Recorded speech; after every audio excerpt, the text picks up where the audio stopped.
but you still don't know a thing until you have any idea what somebody can afford. Right. So I think it really starts with finding a mortgage lender that you can truly trust and who's not looking for that dollar next week because it closes in 30 days. They have no problem with a year from now, 2 years from now. You're just trying to get yourself in the place to be able to purchase. So let's look at your income. Let's look at the debts. Let's look at the best things to roll off and get rid of those debts to be able to make you be able to be as viable as possible.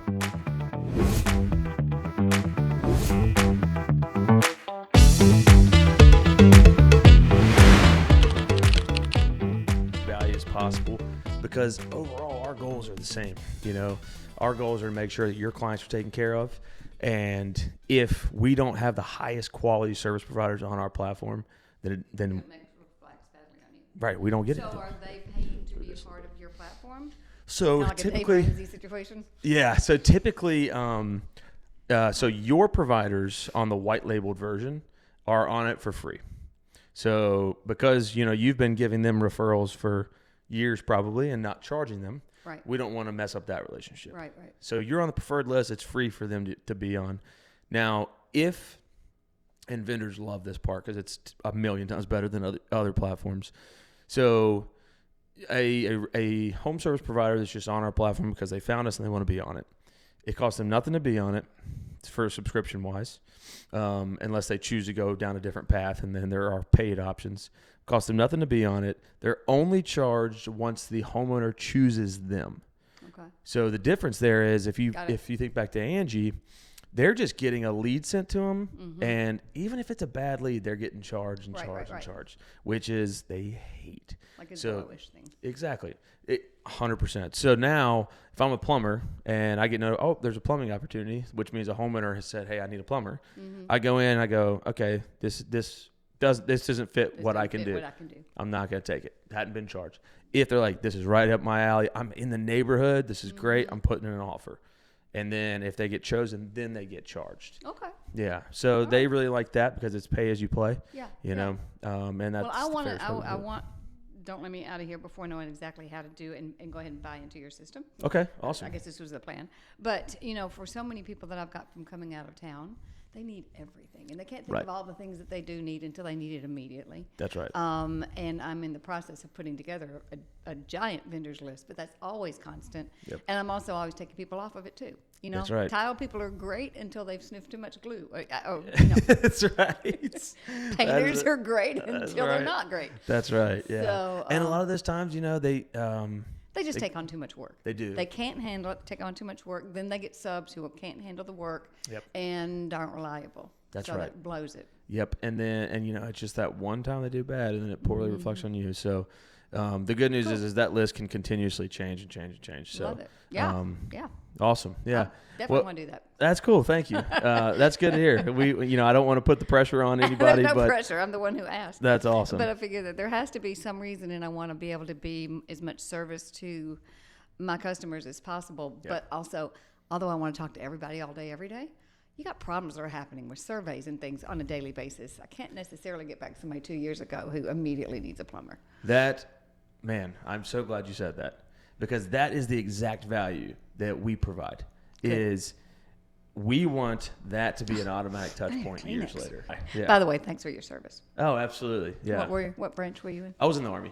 Yeah. So I went to West Point. Me and my wife both went there, and that's where we met. Yeah. So she's badass. She is. She's much more badass than me. Have you met? Oh my goodness, I listen to him all the time. He lives in Franklin, military. Great podcast. Sean Ryan? Thank you. Love his podcast. I just listened to Gary Brecker the most. Isn't that awesome? Oh my gosh. I had to listen to that about 3 times to get all the information that I could get. I was about to say, I love Sean Ryan. I've just finished it the first time. I've got to listen to it again. Yeah. There's way too much in there. But it is fascinating. Mm-hmm. I mean, I was hooked. Mm-hmm. I was like, fine. Like, this all makes perfect sense. Yes. To me. It's so cool because this month I've recently gone down like I think I'm like mid 30s. I'm at the part of my life where I'm starting to realize that I'm not invincible, So, in your 20s, it took this long to be out of the military. In your 20s, you think I'm never going to die, Yeah. And then, and I didn't have any like event or sickness that caused that like changed my way of thinking. I just like, metabolism slows down and like you're like tired and weird. You just start to feel some changes. And I was like, Can't stay out drinking all night and go to work the next morning. That was a big one. I was like, this is taking 3 days. I've never been there, but I've just heard. Yeah, yeah, of course. So yeah, I was I've recently this month, like me and my wife decided to do dry January, so we haven't been drinking, which has been awesome. Feels great. Oh my gosh, yeah. And we're not even like big drinkers. We're not week time drinkers or anything, but we're gonna go to dinner and have a couple drinks, right? Yeah. But to your point, it was just like causing like I would like lose a day or half a day of productivity. Yeah. Like, this just isn't worth it, No children? No children yet. They're going to have you lose 3 days of productivity just existing. So. Right. Yeah. So you better get now used to it. imagine drinking too. Like, No, thank you. Yeah, I can't think of anything worse than being a hungover parent. To a toddler. Yeah, because they don't end. It doesn't matter how bad you feel. Right, because they're not hungover; they're ready. They're fine. Yeah. Oh gosh. So this month I've kind of gone into like a longevity, health, really trying to focus on like not just going to the gym to get strong and like look good with the shirt off, but like how do I make sure when I'm 50, 60, 70, 80 that my skeletal system is supported with muscle and strength and all of that stuff. And then how do I make sure like my gut health was like a big I was one. going to say, go take, if you all are really interested, I found a holistic doctor because I had Hodgkin's disease in my early 20s and lots of issues from that. It's a lymphatic cancer. And I've decided to go ahead and go to a holistic doctor because you get these blood panels and they say, you're fine and all this stuff. Well, the range is 100 to 2. So if you're within that range, and that makes 0 sense, kind of like what he was saying the other day. Yep. But boy, I found so many different things. Really? And I eat very healthy, I thought. Now you're going to start reading labels. I started doing that this month. Yeah. And I'm like, holy There's not a thing in my grocery cart I can buy if it isn't green. Yeah. So, this is such a cool conversation because I'm addicted to this stuff right now. I know, me too. One of the big things that I noticed is the other day I made some homemade tortillas. Super easy to make, right? Yeah. It's literally 2 ingredients. And then we had like a packet of tortillas in the fridge, and I was like, I'm curious. I wonder what's in there. I looked at the ingredients. There was like 17 different types of acid. Yeah. And like, I was like, what? I just made these, and I know for a fact what's in it. It's some flour, baking powder, salt, maybe. Maybe, I think that's it because it was water. And water. That's it. And then I looked at this pack. I was like, oh my gosh. Yeah, but then what was he saying about the water? No fluoride in your water, and you should not have never ever drink tap water. I don't trust the bottled water though. I know. What was the hydrogen water he was talking about? I'm trying to figure that out. Hydrogenated. So I think it's something you put on your system of your house. Okay, got to it. hydrogenate the water. Okay. I think. And I think there are water bottles you can get where you put like your filtered water in it. I think so too. I think so. Okay. But yeah, so the water's another big one. So I've been down that path. So this month alone, I used Viome. Have you heard of them? Mm-hmm. So Viome is, I got really big into like gut health. So because I've had probably an unhealthy gut my entire life. Mm-hmm. Just like, we don't go into details. Well, at your age, you grew up doing what I did with my kids, which was we were fast fooding it. We did chicken nuggets, which I can't imagine how much growth. We did that kind of stuff on the way to hockey and on the way to football and all the other stuff. Yeah, Pop-Tart for breakfast, like that was like, they were healthy, right? Yeah. It was like, it was not even a thought. So, I did this test. It's called Viome, and you send in a stool sample. Stool sample. Okay, I've heard of it. And then you get your results back through their app, and it goes through and lists 500 different foods, puts them into 4 different categories. They're either your superfood based on your gut microbiomes, good, and then foods that you can enjoy, which is like, hey, these are not good or bad for your gut, so you can enjoy them. Right. Then there's foods that you should minimize, which are like, hey, too much of this could be really bad for your gut. Mm-hmm. And there's foods that you should absolutely 100% avoid based on your gut. Uh-huh. And some of the avoid. So first off, there's like 25 categories where you get a score in, and of those, I was in the not optimal, the lowest range of 20 of them. I had 1 good score, and the other ones were average. Uh-huh. So I had 4 average, 1 good, and 20 bad. Okay. And then all of my foods in the avoid column, a lot of them I was like, I don't eat that, but that's cool. There were like 3 or 4 foods that made up probably 80% of my diet. Yeah, I had that issue. Lean you're not supposed to eat beef. I can't with my gut. Wow. Yeah. And I was because I've done the like bodybuilder diet stuff. I've always been into fitness. I was a college athlete, did all that stuff. But I used to eat beef and rice, lean beef, 96.4, 90, whatever. Mm-hmm. So I was like, okay, this is healthy. But it was tearing my gut up. Not for you. Tearing my gut up. Yeah, so I can't eat that. I can't eat like some of the shellfishes, shrimp, lobster, crab, things like that. Horrible for my gut. The good ones. Yeah, I know. The meats I can't eat are like ground turkey, chicken, both dark and white. You can or cannot? Can. Okay. I was going to say, they're taking everything out of you. I know. Yeah. Where are you getting that protein from? Yeah. If they would have not had any protein, I would have been very skeptical of this company's purpose. Yeah. Right? I'd have been like, this seems seems like fake. This seems fake like Bill Gates all over it. Exactly. Like, you should just take this fake stuff. Yeah. I'm like, no, thank you. So, yeah, and then the fish is like mahi-mahi, herring, things like that. So, ooh, herring. I know. Yeah. Yeah. Well, that's funny because my blood work showed similar, as in red meat, eat more chicken, eat more fish. Yep. Corn, no corn. Yeah, can't eat corn either. Well, you can't buy anything in a box. Yeah, I know. That's the other thing is like now you just have to go all whole foods. And no wheat. And what my lady said was, it's probably, because I said, why is everybody so gluten intolerant now? Right, yeah. She said, it's probably not the gluten. It's the preservatives it's the stuff they spray. It's the pesticides they spray before they harvest. Oh, really? Because they don't do that in other countries. See, that's the other big thing is why do the United States have basically zero laws when it comes to what we're eating? FDA, we're bought. It's so Same scary. thing with pharma. That's why today's a big day. I know it is. Oh, yeah. They're going to take him over the coals. Did you see what his sister did? No, cousin. Carolyn Kennedy wrote the longest, nastiest note and sent it to every single one in Congress about him, how he led all the other family members down the path of addiction, and how he was always been a bird enthusiast. So it's no wonder he has all that in his basement, but that as a kid, he loved to show everybody how he was mixing up in a mixer mice and things to feed his birds. And she just wrote the worst, stupidest letter ever. Oh my gosh. So, but look at her. But then you always got to go, okay, find the money. What is mostly in her portfolio? Squib, all the pharmaceuticals. Exactly. It takes 2 seconds to Are be like, we wait a minute, people so stupid that we're not going to pay attention to this? Well, they think we are. I think they're beginning to. Yeah. Or are our senators so corrupt? I would say. And I think that's the case. I would say yes. I would too. Yeah. So I love this conversation because I used to be genuinely, I thought the government really had my best interest in mind. I feel so bad for people who served. I know. I really thought that. That recently started to change for me when I was in Afghanistan. I was on an deployment, and like there is nothing I was more proud of than going and on a deployment. I wanted to do that more than anything else in the Army in that time. I wanted to go serve. I mean, for 10 years at that point, since the beginning of West Point in 2009, I had that's where the process of indoctrination. That's not a negative term. That is kind of what needs to be done. Yeah. But that's where you start getting told you will go to war, people will die, you will lead them. That's why you're here. That's However, you're doing it for the good of... Right.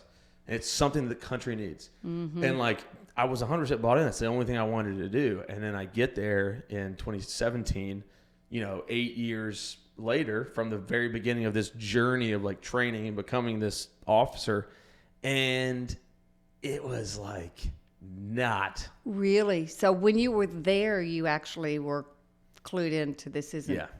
I was, it was things like we would get shot at and couldn't do anything about it. Told you could not. I'm like, why the fuck are we here? Why are we here? Because trust me, sign me up. I'll be here for double the amount of time if we're here for the right reasons. I'm in. I'll go back. What was the reasoning? Or the thing is, you can't ask questions. And I did. Go back to what's going on in the last couple of years. You can't ask questions. Is they don't know either. The people that I have access to, my boss's boss's boss. Yeah. I did. I was pretty much a nuisance for them on that deployment because I was why are we doing this way? It doesn't make sense. And I think just hindsight, they didn't know either. They also recognized that it didn't follow any of the principles of combat that we were ever taught. Like the biggest one is I was an infantry rifle platoon leader, which meant I went out with a platoon plus size group of people. Usually it was around 80 people. So I had my platoon, a little bit of attachment, and then we had a A&A platoon with the Afghan National Army. So we had to partner with them, go out into the communities, put that in quotes because it's, shit huts, right? Right. And basically deter, talk to people, figure out where we're getting shot at because we just took indirect a lot. So that's what I did, right? And if we were to get shot at or something like that, we couldn't necessarily respond. But more importantly is, as a platoon leader, I was in charge of planning the mission.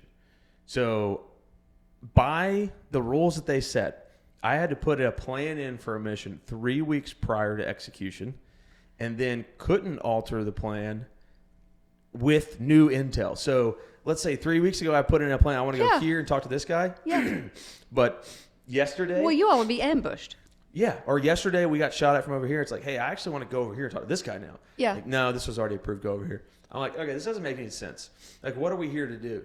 And then you add in the fact that we'd been there for 15 years and there had been 15 of me come through and do the same thing over and over again. We had, and then like nothing happened and we haven't made any real progress. It felt like, and, when you ask a simple question like, hey, what does victory here mean? What does winning look like? How do we know when it's time to go home? Right.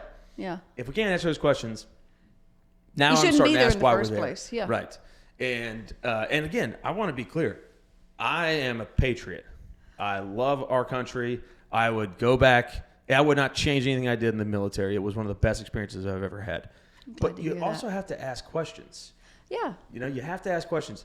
We shouldn't be somewhere and putting our military in danger if it's not for the right reasons. Well, we're peons. Yeah. I mean, that's truly how I see it. I was a Bush fan the whole time. Yep. I think things have started way back then, but I think the Bushes are about as bad as it gets. So do I. As bad as it gets. 9/11, that's an inside job. I know. There are so This paperwork better come out, not one black mark on the whole thing. I know. And if there is, why? Why are there black marks? Why? Well, the good thing is we have enough people that question the why. Yeah. That's right. Why? The whole thing with JFK, there's only one person alive still. Yeah. So, but we need to get rid of the FBI, the CIA, all the three letters. 100%. And that's 100% what they're not wanting to do, because I think that's where it is. I do too. Let's take a quick break. Yeah. I want to dig into that. Sorry. So let's get into you and your business. I appreciate you having that conversation with me. It's rare people do.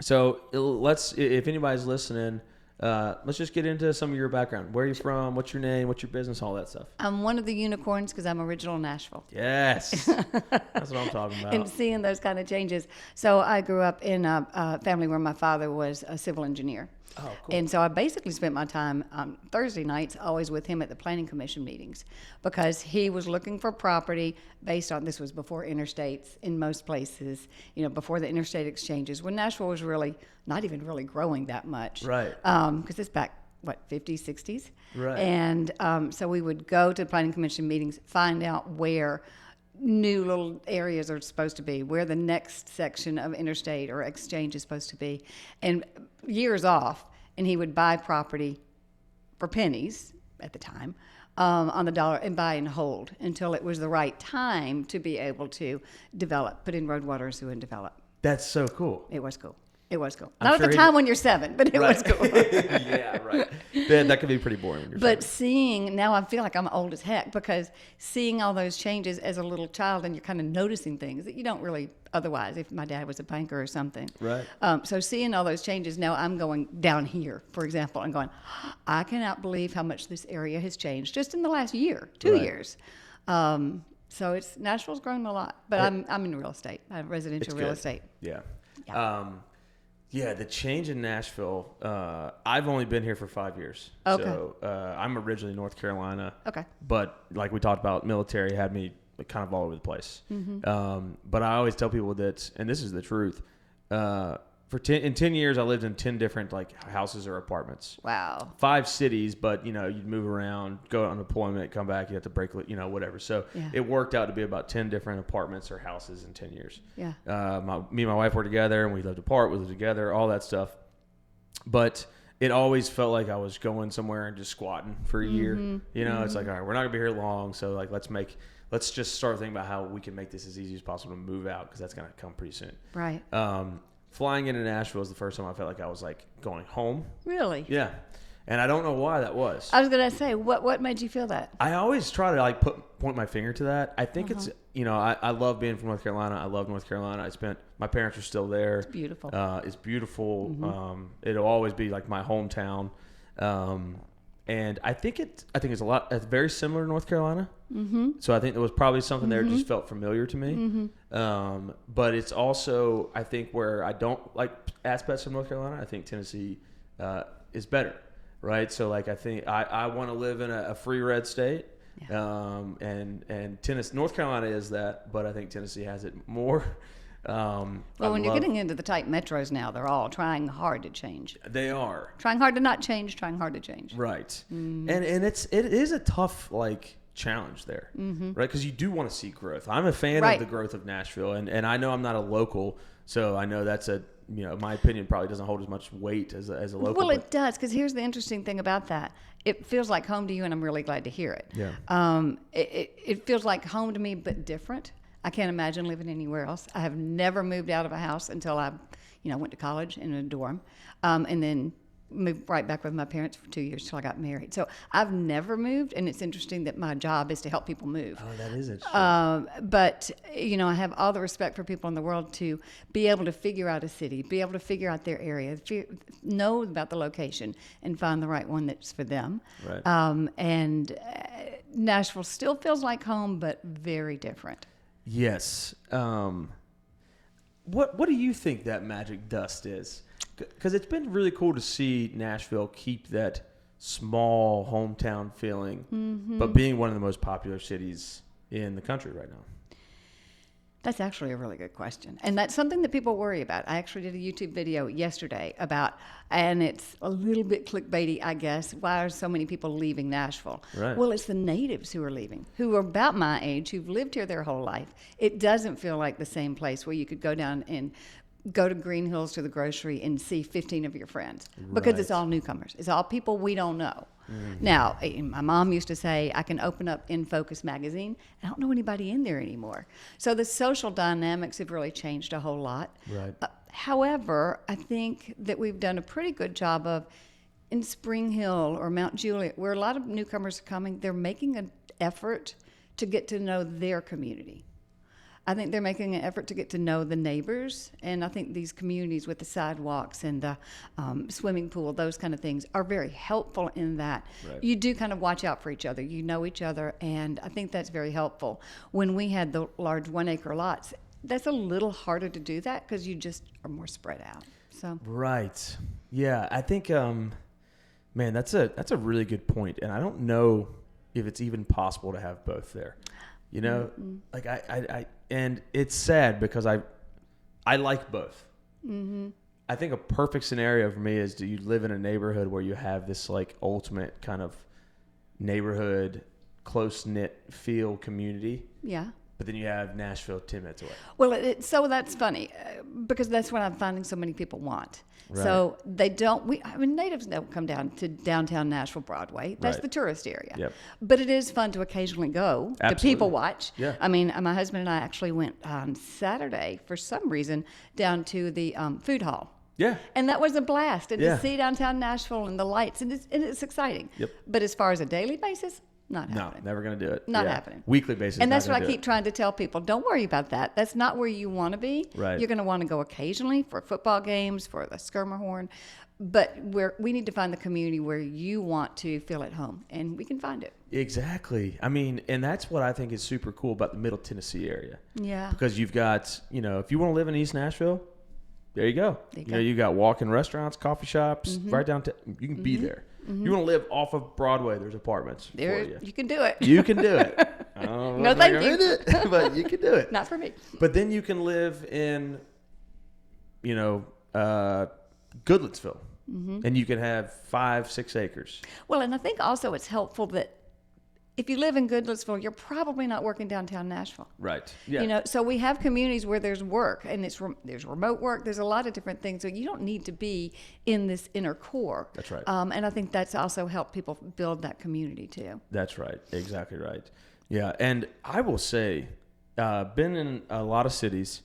Downtown Nashville has the best nightlife experience when it comes to what the city is providing. And what I mean by that is they have crews that clean the streets up. Yeah. You won't find trash. You won't find bullshit down there. You won't find homeless people for the most part. Yeah, you're right. You know, they understand. Nashville as a city understands that is our attraction, and we have to treat it like that.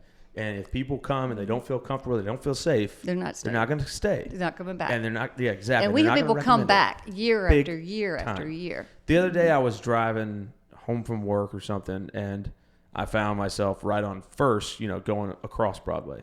And it was like as the night was about to ramp up, and there were 20 cop cars just parked along the side, right? Just to have presence. Downtown Nashville. And to me, that was so That's cool very to helpful. see. I was like, this is awesome. Because deterrence is the first thing you do when you're trying to stop somebody from doing something bad. Right. And then if I'm a tourist or if I'm on my bachelorette party and I'm a 23-year-old female with 4 of her friends, They're nuts. They're nuts. Yeah, they're crazy. But that's you kinda feel what I more wanna comfortable. See. Yes. Yeah, I want to see some cops around. I want to see, the yellow shirt teams. I can't remember what they're called, but they're like the teams that clean up the streets. Right. During this Friday, Saturdays, Sundays. Right. And that's what I want to see. I don't want homeless people begging for stuff as I'm trying to have, it's just like that shouldn't be controversial. Well, and no, I don't understand why that's ever controversial. And it's tough. I mean, because a big city is where that is going to start happening. But Right. my daughter moved over to Denver for what reason I don't know. Oof. And and I was shocked to see that. When she was in Sacramento, you got the same thing.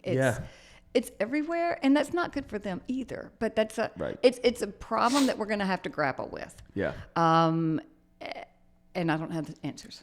I couldn't have said that better myself. I can talk a lot of shit about it, Yeah. but I don't have the answers either. I'll tell you what I know is not the answer, and it's like what California does, right? Like there are very clear things that don't work. Providing free needles, No question, that's not an answer. like that's Yeah. if you make it easier to be homeless, that's not the answer. If I had a child who was homeless and they had a problem with drugs of any sort, you're not doing them any favor in handing it to them. That's right. That's exactly That's right. That's enabling. Yes. We as parents aren't supposed to enable, and we as the city should not be doing that too, just because we're using other people's money. Yes, 100%. I find it fascinating if you start looking at like California's homeless program. I think they spend the most money out of any other state in the country, and they have the biggest problem. It's a giant money maker. Yeah. So some people will go, well, yeah, of course they're spending more. They have more of a problem. It's like, yeah, but has it improved, right? And you tell me what you would do. If I work for the state of California and I'm in charge of the homeless problem and I'm making $250,000 a year, I am incentivized to go, this is probably going to take us 15, 20 years to get right. Oh, yeah. Because You want some job. I'm going to have a job. Yes. If I solve it, I don't have a job. There you go. And I know that simplifies it, and I'm not saying it's that simple, but it also kind of is. But it kind of is. Right. I mean, you've got to take away, you've got to perform. The money has to be known where it's exactly going. Right.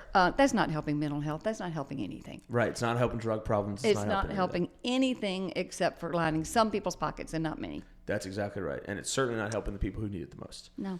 Yeah, it's a sad thing. But Nashville, I've seen, does it well. I think the big thing there is you got to get ahead of the problem as a city. When you start to see it become, because when you're at California spot, it's going to be, I mean, that is a monumental task to fix. Back to, I think, I'm hoping this remains good. I think that Nashville is able to have that conversation, and both sides of that conversation is still open enough to be able to have that conversation. If that ever stops, we're doomed. Yep. But I don't think that will, because we're not afraid to speak for what we think, and then and to work toward it. That's because right.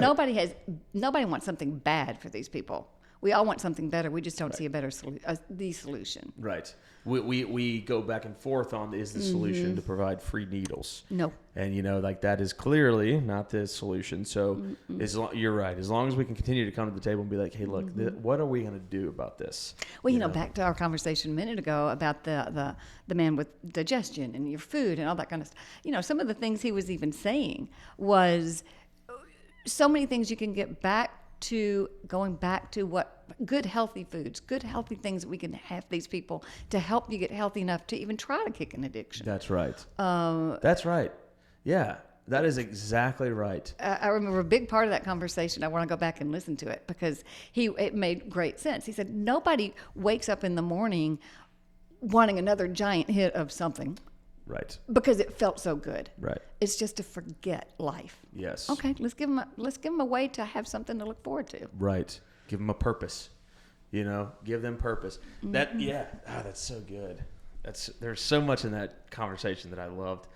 That I think a lot of parts of society could fix if they I do too. took some of that. Well, we've got so many people who maybe are retired and they knew what they did and they were good at what they did. Right. We need electricians. We need plumbers. We need people who are not, I don't want to say the bean counters. We don't need the paper pushers. We need people who know how to do the things, because I can promise you, thankfully my husband's an electrician, but I can promise you I would have no clue how to fix my car beyond changing the tires. And they're so electrified or electronicized. Yeah. They're like the word. Computers. There's none of it. We can't work on it. 100%. But we need people who can. And I'm really thinking that we're shifting toward that. If I had a child right now in college, unless they seriously needed a degree to be able to do what they really seriously knew they wanted to do, right. I'd suggest stay out, work 3 years, get an internship, get an apprenticeship. Same. Don't waste your money. Same. And let's learn what you really want to do. I agree. I agree completely. I think if you want to be a doctor or a lawyer, obviously go to school, do your thing. Mm-hmm. And I'm sure there's 1,000 other industries that that fall in that category. Absolutely. And if your desire is in those, then you got to go. But if I would even push it further, if you don't know 100%, like I want to be a doctor and I've wanted to be a doctor for a long time, this is what I'm going to do. Mm-hmm. Or one of those categories that requires a degree. The financial hack, in my opinion, is, like you just said, go to an HVAC company, a small one locally that does, a couple million, 5 million in revenue. So you want a decent sized one that can hire you. Mm-hmm. And tell the owner of that business that you want to work with him for 4 or 5 years with the goal of leaving in 4 or 5 years and starting your own company. And they recognize that. They would happens love with my it. husband all day long, every day. And I bet you those people are the best employees because they are a sponge and they're trying to be as good as they can and learn as much as they can, which is going to create a really good employee. And they're going to give you 5 years of a great employee. So it's the businesses shouldn't worry about that. They should encourage that. Right. But that is going to give you the skills, the certifications, the experience, all that stuff, to where then you're ready to go start your own company. Well, and not only that, you've got to learn how to be you own a business. You have to figure out how to treat it like a business. You're an electrician second. You're a plumber second. Right. Because as good as you are, if you don't know how to do your takeoffs, if you don't know how to price, if you don't know how to do all the things that are involved with running that as a business, you're out of business instantly. That's exactly Similar right. to real estate. I mean, so many people get into real estate thinking, I'm an agent, I'm going to make money hand over fist. Well, we actually quickly realize you don't. But all the expenses involved with it. But there's so many who do not treat it like a business that it's seat of the pants. And that's why so few really actually can make it. If you looked at the bottom line, they may be in the business for years. Right. However, are they really turning a profit, or are they just being busy? Man, me and you have the exact same brain. I can't tell you how much I've said that exact same sentence. Oh, really? About realtors, right? Like I have talked to hundreds of realtors now, and the thing that I've noticed is exactly that.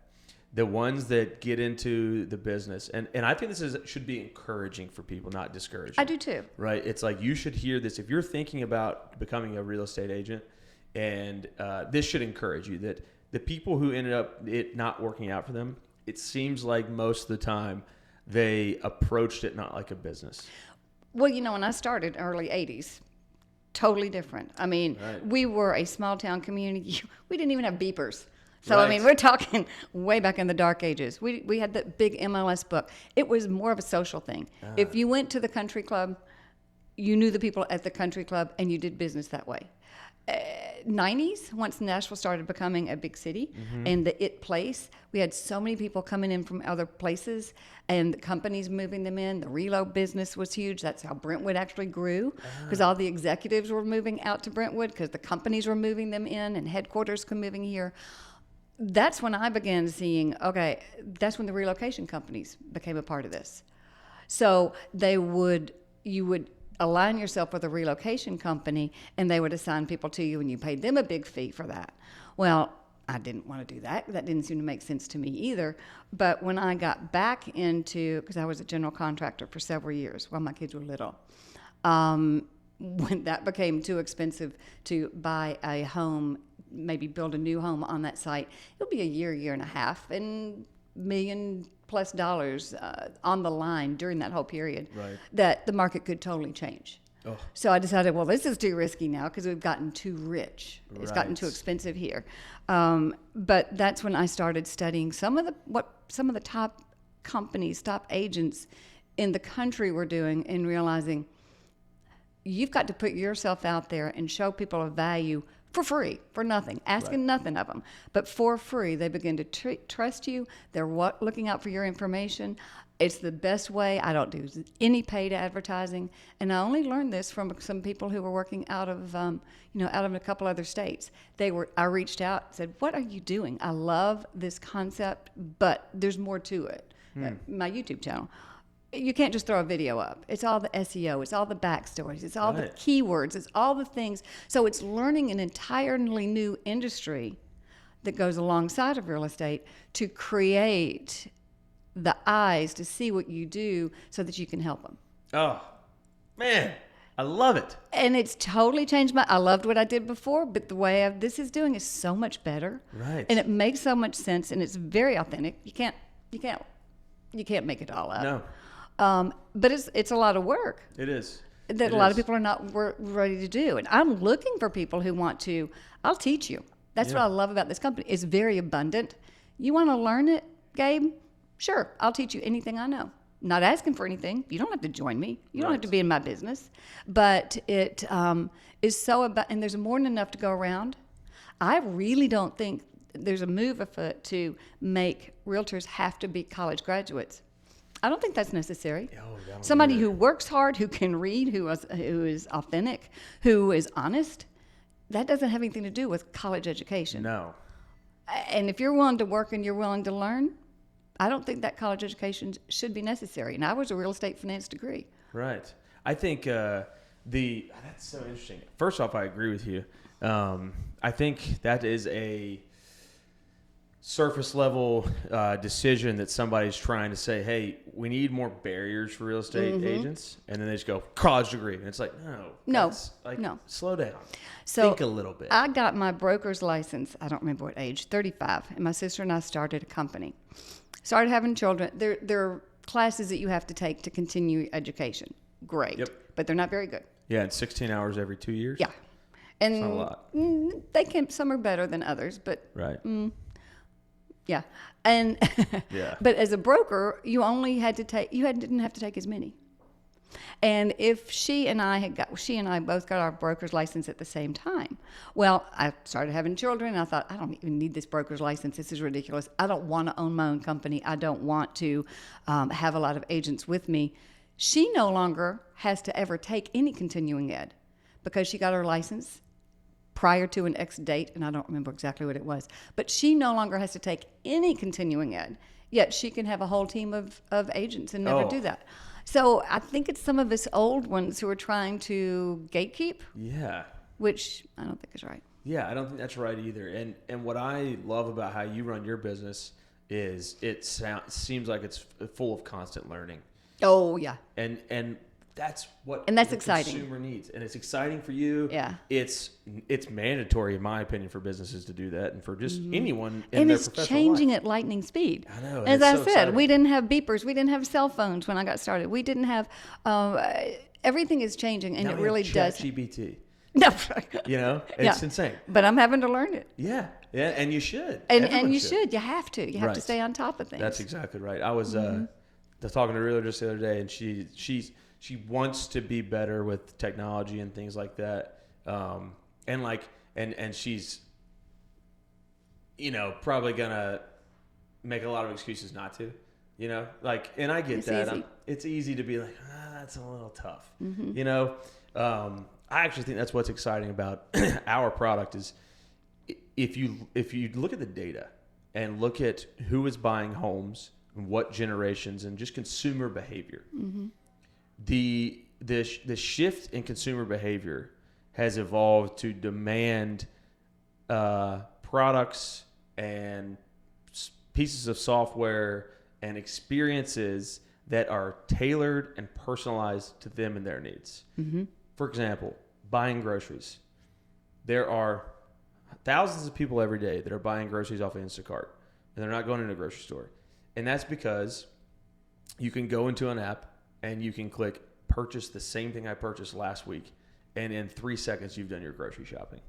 To a lot of people, that's worth the $30 extra or whatever you're paying in the service fees and all that stuff. And the time. That's another big one, is generations now are valuing their time way differently. You know, it's like, and that's why our product, I really do believe, is a timing thing. It wouldn't have worked, you know, when my mom was growing up, right? Or when my grandma was, you know, in her 30s or 40s, because you placed pride and emphasis on different things. It was, no one's cleaning my house but me. No one's cutting my grass but me. Yeah. No one's doing this but me. And I love that. I love that generations have changed. I love just as much that the new generation is saying, like, well, that takes me 4 hours. I make X dollars an hour at my job. If I could just not do that and work 2 more hours a week, I would actually make more money and I don't have to cut my grass. Well, that's like us as realtors. Right. You know, if my time is not spent as well going unlocking doors, picking up signs, all the things that we have to do that can waste a good 2 hours where we're not learning whatever we should be learning to up our game. Right. Pay somebody to do that. There 100%. are people who are willing to go pay and do that, 100%. But it takes figuring out those things that are a waste of time and using that time and spending your money. I mean, we don't want to spend our money. I get it. I don't want to either. Right. But that 4 hours, if you look at a full year of your work and you look at how many hours it took for each person, and then you can figure out your commissions, you can figure out what you were worth per hour. I mean, if I'm worth $10 an hour, then I need to be getting another job. Right. Exactly. Exactly. But right. if I'm worth $150 an hour, I need to pay somebody $20, a college kid, or a high school kid, and go pick up my signs. That's exactly right. And if you're in your first year and you are worth $10 an hour, go do those pick up things signs for somebody else right. and learn what they're exactly. doing. Yeah, and you shouldn't be paying somebody to do it for you until you're there. But that's knowing your business, and that's knowledge in your business. Well, and I think exactly what you were saying. You all recognized a need in the marketplace for something that wouldn't have been there 20 years ago. 100%. And you were paying attention to it. Yep. And we're lucky. I think we are sitting similar to like the internet bubble in the late 90s, early 2000s, where you saw, you know, basically companies take models that set here and then put them on the internet. If you think of something simple, like how do you pay somebody, right? It went from I have to write a check or pay cash everywhere I go, or if somebody comes out to my house, that's how I have to pay. So now I can just do it on the internet, right? Like, so you took this model that existed for decades, right? Centuries. Paying somebody has always existed, even if it was in barter form, right? Exactly. But now we just said, oh, technology's changed. Let's just put this model on here to make it easier for everybody else. So you remove friction on both sides. That's the win. I think that's where we're at with AI. You know, and I will say it's just a generational thing that kind of scares me. Yeah. Only because if all my records are on the internet, if all my records are digital, you know, what happens if it goes down? Who has access to it? Yeah. As we wrap up, I always like to try to get some little nuggets of information. Our goal with all of our social accounts is we don't want to sell anything on our pages. We want to be the experts, right? I want our brand and ultimately our product to be associated with experts. Selfishly, what that does for us is we gain the trust of our users, and then when they go to hire one of our professionals, the trust and expertise they know is there. Right. So any of the content we produce has that first filter. So with that, we like to just kind of ask some questions on your experience in the home buying process. And we can start with simple ones, and these are all opinion based, so there's no right or wrong answer, Okay. and experience based. But if I am a renter right now, and let's say I'm 25, just got married, and I'm looking to buy a house in a couple years, and your experience with how the market is, where you think it's going, how it's been, what are the big things I should be doing right now? Maybe not from a financial side, but just from like how do I get this process started, knowing I want to buy next year or the year after? Well, actually, I think it does begin from a financial side. It's very easy to fall in love with an area. It's very easy to fall in love with the concept of a house. People, when I'm talking to them on the phone, moving here from Boston, and let's talk about what it is you want in a community. Let's talk about what it is. Where will you be working? What is the nature of your family? You got children? All those things. What do you want in an area? People inevitably start with, well, I want an open floor plan, and I want a new kitchen, and I want closets. No. Yeah, No, I didn't ask that. That's not where, I can start down there, Right. but it's doing you zero good. We need to start out at the top of that funnel, and that top of that funnel is, what are the 5 must-haves that you have? Then I can help put that together in a, thinking about communities that would be right for you. But you still don't know a thing until you have any idea what somebody can afford. Right. So I think it really starts with finding a mortgage lender that you can truly trust and who's not looking for that dollar next week because it closes in 30 days. They have no problem with a year from now, 2 years from now. You're just trying to get yourself in the place to be able to purchase. So let's look at your income. Let's look at the debts. Let's look at the best things to roll off and get rid of those debts to be able to make you be able to be as viable as possible. Right. So I really think it actually does start there. And then once you know that, they can also help you with coming up with the best things to pay off. If you've got the loans, they can help you create that credit to be as good as possible. And they can do that by if they go ahead and start a relationship with a realtor that has relationships with great lenders. Is that the process you'd recommend there? I think so. And I also don't think often people want to go straight to a bank. Now, banks often, when the market's really good, they like to really push their mortgages. When the market slows down, you'll notice they don't push those mortgage divisions at all. Right. You need somebody who's been in the business for a long time, still doing it. They can probably shop and work with different investors to get the best loan possible for somebody. And a VA loan is totally different than a regular 30-year conventional. And you've got to have somebody who knows all that information and is comfortable with it. Right. And is comfortable with you saying, I don't know that, but let me give you the right expert who does. That's huge. And that's where a good realtor with good relationships really can help somebody out. The good contacts. Right. Yeah. Which is huge. And that only comes from having worked with them for a long time and seeing how they are when the loan falls through, seeing how they are when this happens a lot right now, actually. Someone's coming into town, I'll have them pre-approved with a lender. So he's gotten back to me, they're approved for $950, Susan, then I'll set up a search for them. But when we go look at homes, often right now, especially new construction is what a lot of people want to go to. New construction areas often have their own lenders that they want you to work with. And if you do, because that's paying off their construction loan. So if you do work with them, then they're giving incentives, maybe $30,000 toward closing cost or $30,000 toward extra things in the house if you're building something new. Right. Well, my lender is often cut off at the knees because he can't come off of $30,000 on things. Right. So he's cut off at the knees, but he just knows that's part of the process. Right. So he's not going to try to force something. No, absolutely not. He's going to, hey, I can't compete. He's going to say, I can't do it. That's the best deal for you. Right. Go for it. Go for that. You've got my blessing. Come back to me when you want to sell it. Nice. That's good. That's huge.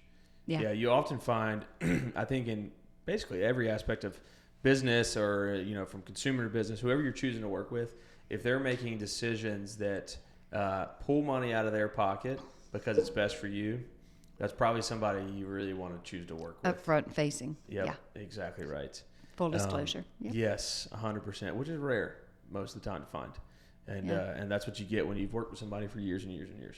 You either know, don't go to that guy, or you go, yep, this guy's great. Yeah.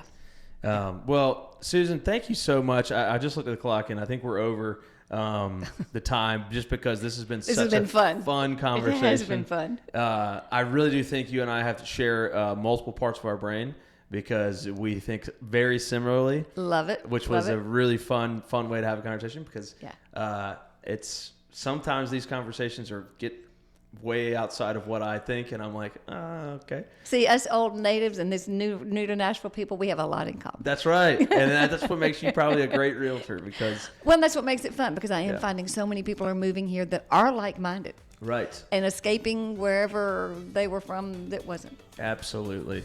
Well, thank you so much for taking the time. I'm looking forward to hopefully doing another one in a couple months, because we could probably talk for hours. I look forward to it. Awesome. Thank you so much. Thanks.